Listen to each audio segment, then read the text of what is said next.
welcome to another episode of The Sauce. The Sauce is a special episode concept by Sauce Digital. In this episode, I invited Julie Manlius, CEO and founder of Connect FWI. Hi, Julie. Hey, how are you? I'm good. How are you? I'm fine, thank you. I'm so glad to have you here. Thank you. Could you tell me a bit more about you and what Connect is about? Yes, for sure. So, my name is Julie Manlius, Guadeloupean. Yeah. I move around a lot. So, I've been living here in Guadeloupe before in my youth, but I lived in France. I lived a little bit in London. Do you like it? Where? London. Yeah, for sure. I stayed there like a little bit more than 3 years. So, yeah, I enjoyed it, except the fact that it's in Europe. Yeah. I like to be on this side of the planet. You know, this. I feel you, yeah. It's cold up there. Yeah.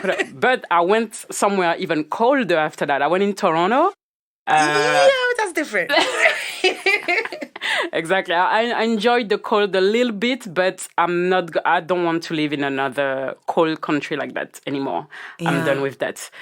Well, in 2019, I came back to Guadeloupe. Yeah. And because I used to work in the cannabis industry in Toronto, for me, there was no way that I wanted to work in another industry. Yeah. Even though I knew nothing was done here, I said to myself, you know what?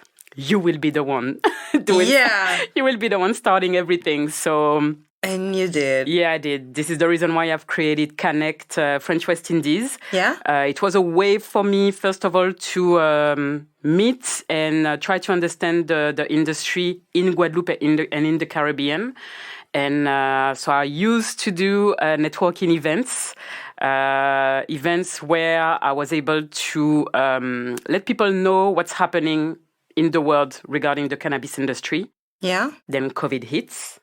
Yeah, but just a quick question about those meetings. They were in Guadeloupe with fellow Guadeloupeans, or was it people from the Caribbean? So at the beginning, when I started, it was really just between Guadeloupeans. Okay, so a lot of people were interested in your topic. Yes, exactly. It was basically to understand how to build an industry, first of all, in the French West Indies. Yeah. And second of all, in the Caribbean, so in our area. But my goal was, before COVID, to export and try to do things between islands. Yeah. Then COVID hit. It helped a little bit because I was able to do Zoom calls, etc. This is where the innovation.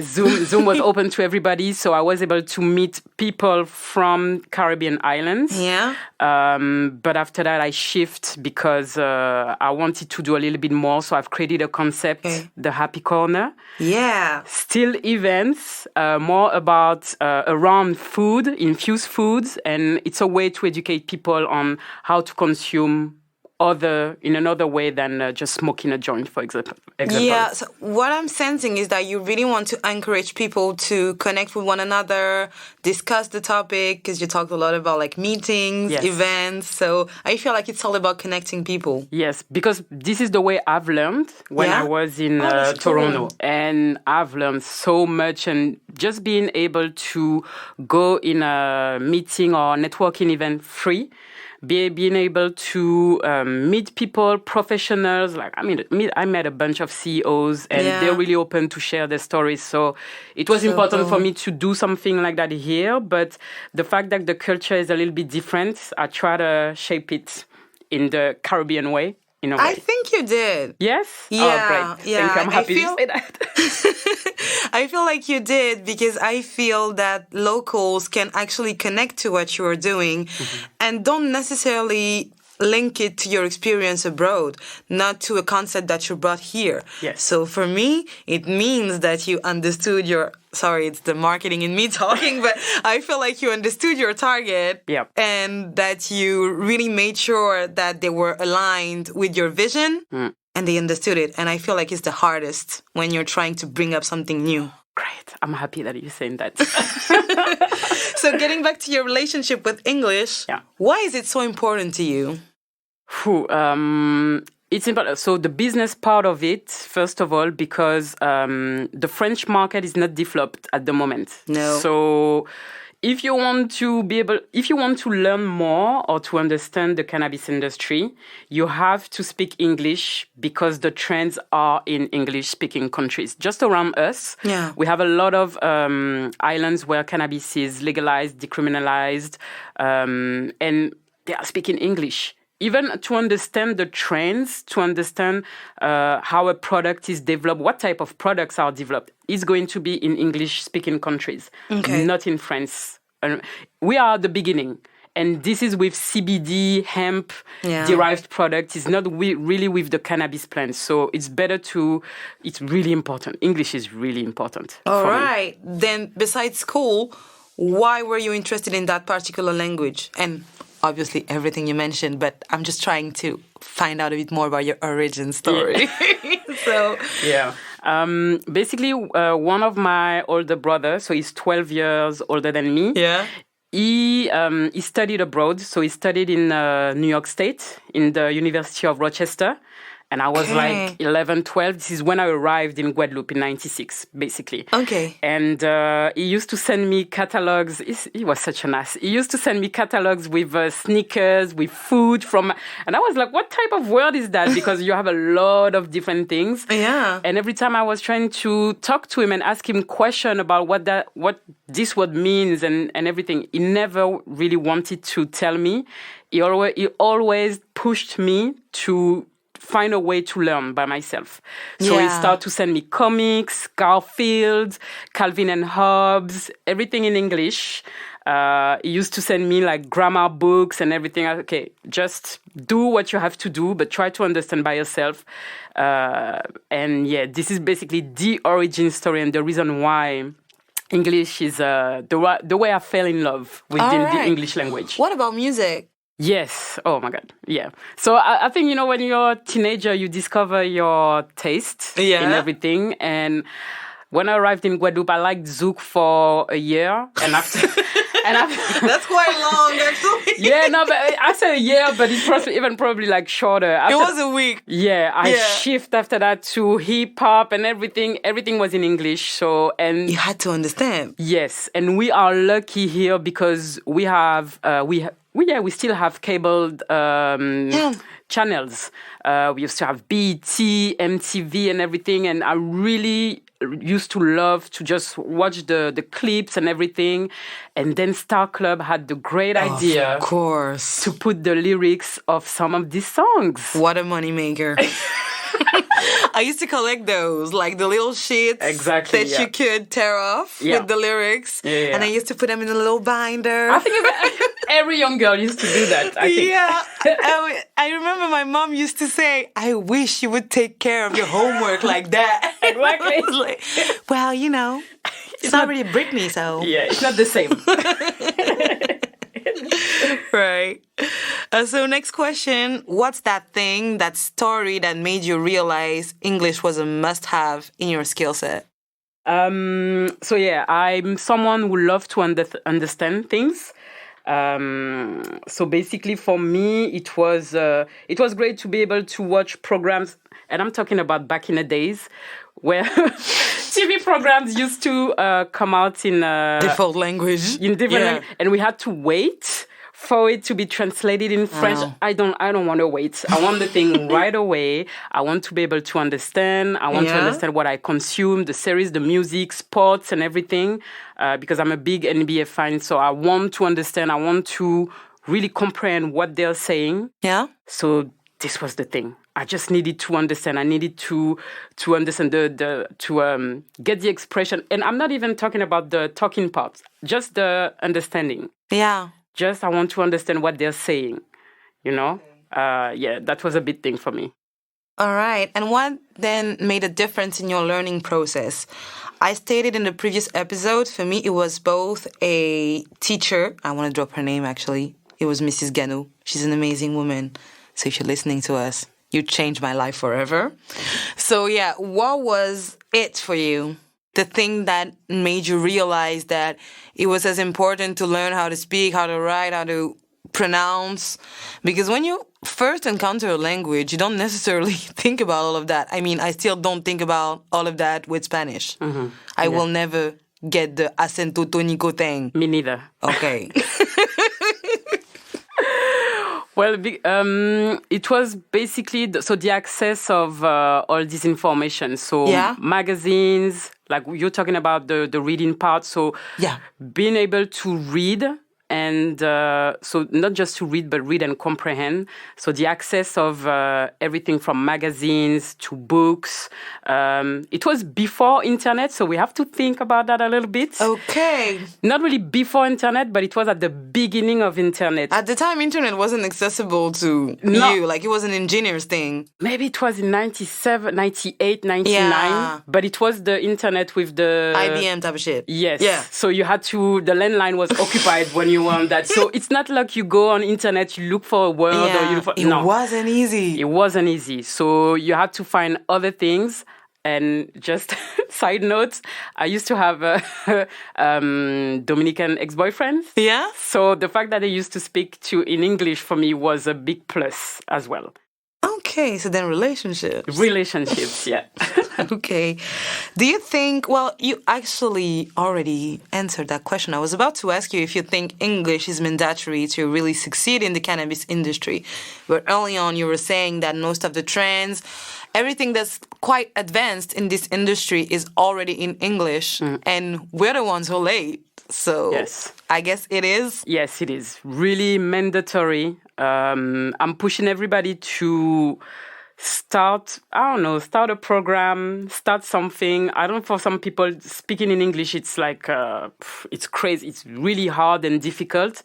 Why do you think that? I don't know. I think I've heard that the more that we get, when you're an adult, it's way more complicated to learn another language.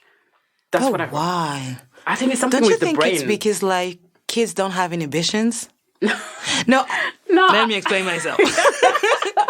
Because I feel that you get in your head, you get self-conscious about speaking a language you don't really master. Yeah, you know? That's true.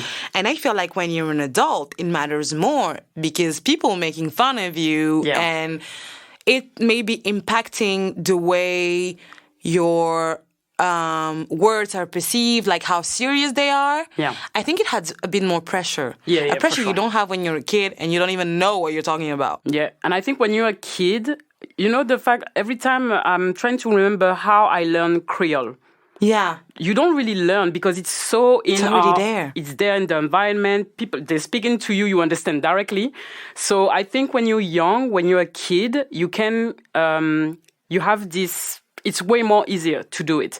When you're an adult, so you have this part, the fact that, you're super conscious about everything, people, the word that you're saying and everything. And you've got less time. Yeah, but I think as well, there's something about the brain. Like you don't, like the fact that probably, maybe you're way more used to speak French, you're going to make, the process is going to be way more complicated to make a sentence or try to comprehend an expression, etc.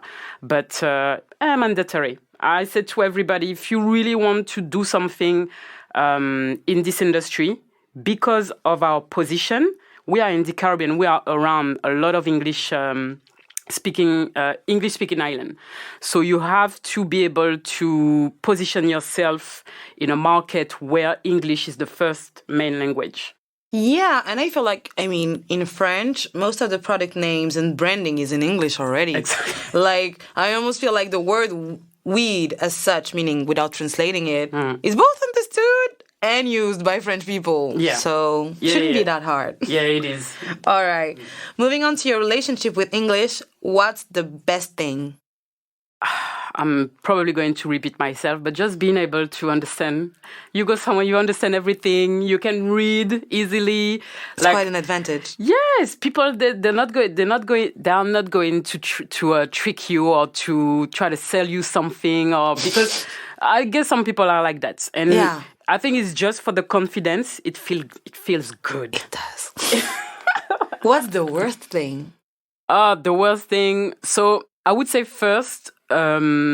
And going back a little bit to when you learn another language as an adult, the fact that now that we know English, I feel like we forget about words, expression, how to put words in French. Meaning in French, when you speak in French, you forget how to put words in a certain order and everything. And some people think that, why you do that? It's just speak French. No, for real. I can't. For real, forgetting some words. Yeah. And they don't get that.